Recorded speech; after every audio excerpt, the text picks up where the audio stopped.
കഥ. അപ്പു ചിരിക്കുന്നു. രചന കെ വിഷ്ണുനാരായണൻ. അവതരണം ദീപാദേവിക. കഴിഞ്ഞ കുറെ ദിവസങ്ങളായി മഴ ശക്തിയായി പെയ്തിരുന്നതിനാൽ അപ്പുവിന് അമ്മയോടൊപ്പം കുളിക്കടവിലേക്ക് പോകാൻ പറ്റിയിരുന്നില്ല. എന്നാൽ അന്ന് മഴ അല്പം ശമിച്ചതുകൊണ്ട് അപ്പുവിനെ അമ്മ കുളക്കടവിലേക്ക് കൊണ്ടുപോയി. പതിവില്ലാത്ത വിധം ധാരാളം പരൽ മത്സ്യങ്ങൾ കുളത്തിന്റെ പടവിൽ തുള്ളി കളിക്കുന്നത് കണ്ട് അപ്പുവിന്റെ മനസ്സിൽ കൗതുകവും ആഹ്ലാദവും ജനിച്ചു. അപ്പുവിന് മത്സ്യം പിടിക്കാൻ കൊത്തി തോന്നി. അമ്മ കണ്ടാൽ കുഴപ്പമാണ്. അപ്പു സൂക്ഷിച്ച് അമ്മയുടെ കണ്ണ് വെട്ടിച്ച് കൽപ്പടവിലിരുന്ന് കൈനീട്ടി മത്സ്യം പിടിക്കാൻ ശ്രമിച്ചു. എന്നാൽ മത്സ്യങ്ങൾ അവനെ വിഡ്ഢിയാക്കി കടന്നു കളഞ്ഞു. അപ്പു പിന്നെ അമ്മയോട് മത്സ്യം പിടിച്ചു തരാൻ പറഞ്ഞു വാശി പിടിച്ചു. അപ്പോ മത്സ്യത്തെ പിടിച്ചാൽ അത് ചത്തുപോയില്ലേ? അമ്മയുടെ അഭിപ്രായമൊന്നും അവൻ ഇഷ്ടപ്പെട്ടില്ല. അപ്പുവിന്റെ മനസ്സറിഞ്ഞിട്ടെന്നോണം അമ്മ തോർത്തുമുണ്ട് ഉപയോഗിച്ച് കുറെ മത്സ്യങ്ങളെ പിടിച്ച് വായ വിസ്താരമുള്ള ഒരു കുപ്പിയിൽ വെള്ളം നിറച്ച് അതിലിട്ടു കൊടുത്തു. അപ്പുവിന്റെ മനസ്സിൽ ആഹ്ലാദത്തിന്റെ 1000 പൂത്തിരി കത്തി. കുസൃതി ചിരിയിൽ ലയിച്ച അമ്മ അപ്പുവിനോട് പറഞ്ഞു, അപ്പു, കുറച്ചു സമയം കഴിഞ്ഞാൽ അത് ചത്തുപോകുട്ടോ. അപ്പുവിന് അതൊന്നും വിശ്വസിക്കാൻ തോന്നിയില്ല. അമ്മ കളിപ്പിക്കുകയാണെന്ന് അപ്പു വിശ്വസിച്ചു. എന്നിട്ടും അപ്പു വെറുതെ ആലോചിച്ചു. ചത്തുപോകുന്നത് വളരെ കഷ്ടമാണ്.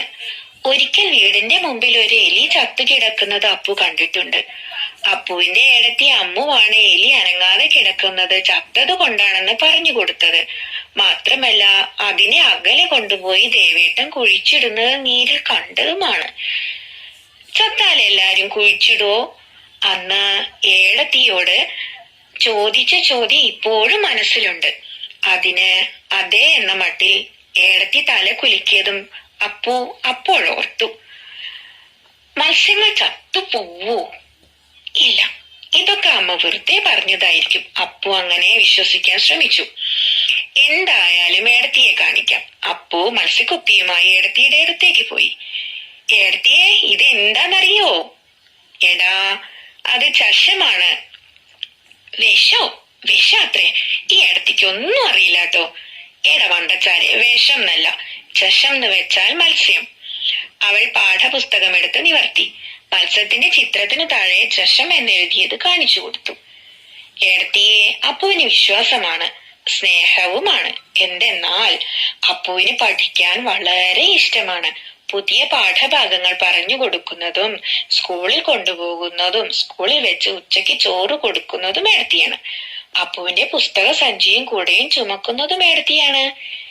വലുതായി ഏടത്തി പഠിക്കാൻ പോകുമ്പോ ഞാൻ ഏടത്തിയുടെ പുസ്തകം കൂടെയൊക്കെ എടുക്കാം ട്ടോ. ഒരിക്കൽ അപ്പു അത് ഓമനത്വമുള്ള സ്വതസിദ്ധമായ ശൈലിയിൽ പറഞ്ഞപ്പോൾ ഏടത്തി ചിരിച്ചുകൊണ്ട് പറഞ്ഞു, ഏടാ, നീ വലുതാവുമ്പോ ഞാൻ ചെറുതാവോ? ഞാനും വലുതാവില്ലേ? ഓ, അത് ശരിയാ. മണ്ടത്തര വിളമ്പിയത് മനസ്സിലായപ്പോൾ അപ്പു ലജ്ജ തോന്നി. ഏടത്തി പറഞ്ഞു കൊടുത്ത പുതിയ പദത്തിനോട് അപ്പുവിന് വല്ലാത്ത സ്നേഹം തോന്നി. ചഷം ചഷം എന്ന് ഉറക്കെ വിളിച്ചു പറഞ്ഞ് അപ്പു നിലത്ത് വെച്ച കുപ്പിക്ക് ചുറ്റും കൈകൊട്ടി ചുറ്റി നടന്നു. അപ്പോഴാണ് കുളക്കടവിൽ നിന്ന് അമ്മ തിരിച്ചു വന്നത്. ആരാ അപ്പുവിന് ചഷം എന്ന് പറഞ്ഞു തന്നേ? അമ്മ ചോദിച്ചു. ഏടത്തി. അപ്പു പിന്നെയും ചഷം ചഷം എന്നുരുവിട്ട് പ്രദക്ഷിണം തുടർന്നു. അന്ന് അപ്പുവിന് സ്കൂളിൽ പോകാൻ പതിവിന് വിപരീതമായി രസം തോന്നിയില്ല. പിന്നെ നിവൃത്തിയില്ലാതെ കുപ്പി ഒരിടത്ത് സൂക്ഷിച്ചു വെച്ചു. അമ്മയെ പ്രത്യേകം ഏൽപ്പിച്ചു. മനസ്സില്ല മനസ്സോടെ ഏടത്തിയുടെ കയ്യിൽ തൂങ്ങി സ്കൂളിലേക്ക് പോയി. സ്കൂളിരിക്കുമ്പോഴും അപ്പുവിന്റെ മനസ്സ് ചഷങ്ങളുടെ അടുത്തായിരുന്നു.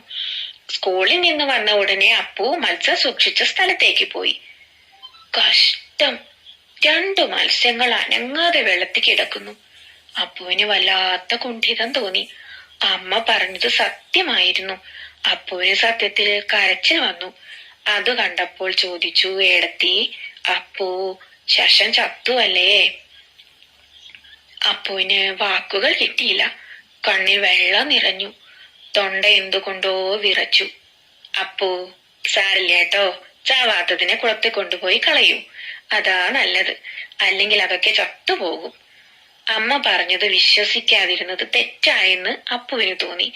അപ്പു അമ്മയെ അനുസരിക്കാൻ തീരുമാനിച്ചു. അപ്പു ഏടത്തിയേയും കൂട്ടി കുളക്കടവിലേക്ക് പോയി മത്സ്യങ്ങളെ സ്വതന്ത്രരാക്കി. അപ്പോൾ അവ പൂർവാധികം സന്തോഷത്തോടെ വെള്ളത്തിൽ തുള്ളിക്കളിച്ചു. അത് കണ്ടപ്പോൾ അപ്പു എല്ലാം മറന്ന് കൈകൊട്ടി ആർത്തു ചിരിച്ചു. ഒപ്പം ഏടത്തിയും.